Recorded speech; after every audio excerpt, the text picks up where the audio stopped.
I couldn't stop crying the first time I saw her. It was a call from the police department, an abandoned house out in a quiet area.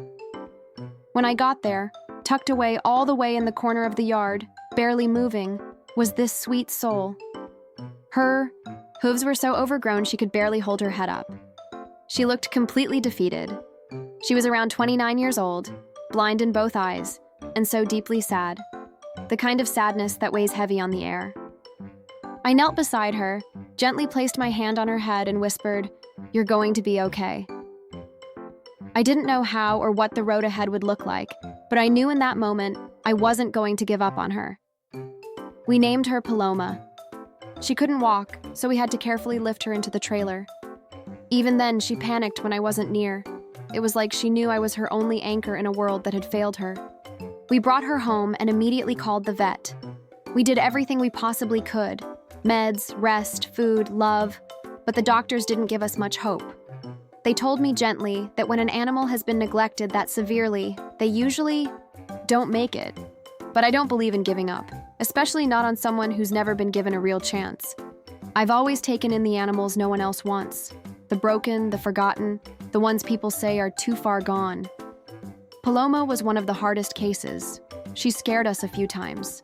There were moments when we thought she wouldn't pull through. But somehow, she did. Slowly, over weeks and months, Paloma began to change.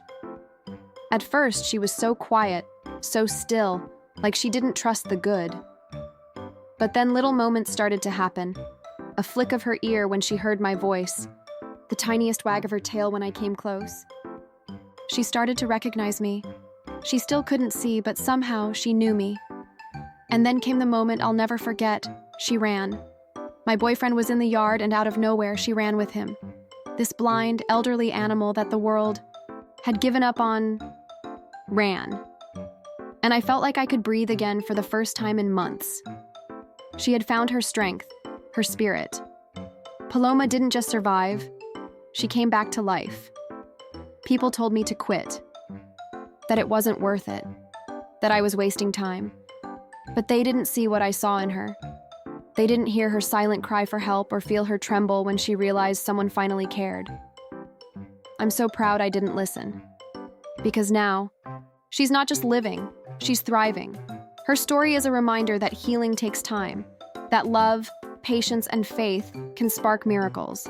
If your heart tells you to try, try, because second chances are always worth it. Just ask Paloma.